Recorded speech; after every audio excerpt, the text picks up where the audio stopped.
everyone, welcome back. I hope you're all doing well. So I thought it was about time that I did another mummy video, as I haven't done one in a little while and I've actually been wanting to do this for a little while. I thought it would be quite fun. So without further ado, here are my 10 things I've learned since becoming a mum.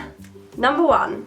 White clothes are no longer a viable option for you. Babies and toddlers seem to be attracted to the colour white, so the minute you put on your favourite white blouse or nice crisp white t-shirt, they all just come towards you with their snotty nose or their chocolatey covered hands. Whatever they've got going on, it will end up on you. Number 2. When you're a mum, you start to do a lot of comparing. Even if you really don't want to, you always find yourself comparing your child or your parenting skills to that of your friends, your family, people at baby classes. You just want your child to be developing normally and to be like everybody else and to fit in, and you want to feel like you're doing a good job as a mum. So it's completely okay to compare yourself to others as long as you don't let it get you down. Every baby is different and they develop at different times. Just give them time and don't stress out too much. Let them develop in their own time and they'll be absolutely fine. Number 3. Toddlers are basically tiny drunk people. This is something that I've observed and learned over the last 15 months of my life. They wobble about, they fall over a lot, they babble a lot and they don't make much sense. Sometimes they get sick, they can be uncontrollable, they can have tantrums. So basically, if you're not yet a parent, think of it like this. You're on a night out with your friends, they've all got drunk, they're having a great time, they don't know where they are, and you have been selected as the designated driver. You're the one in control and you're the one that's got to look after them. That in a nutshell is basically being a parent to a toddler.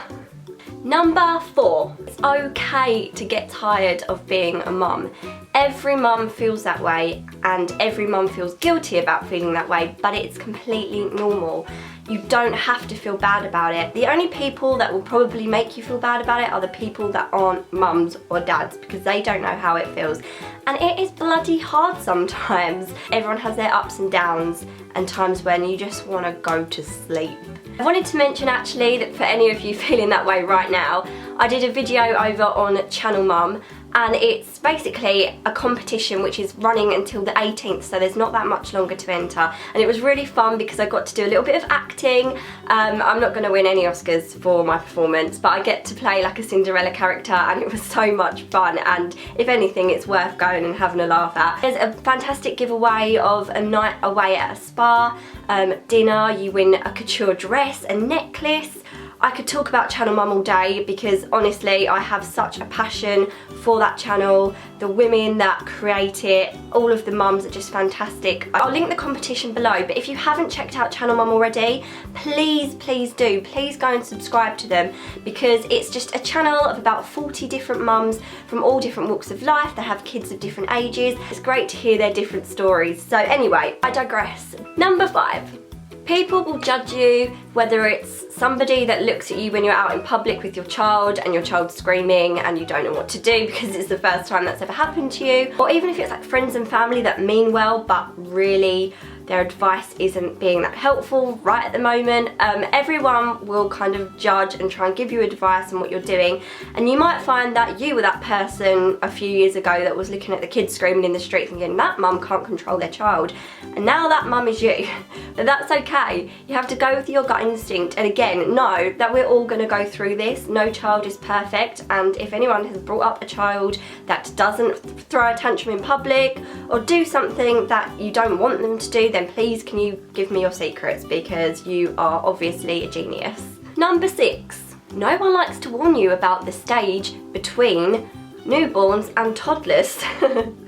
This is a fantastic stage, but no one ever warned you about it. You get all of the advice about the sleepless nights and never being able to go out again, and then all of the warnings of the terrible twos and what you've got to come, but no one ever talks to you about that in-between stage. The stage where they go from being cute little tiny weeny babies to these little creatures that can suddenly crawl and then walk, and they have no control over what they're doing either, which is funny and frightening in equal measures.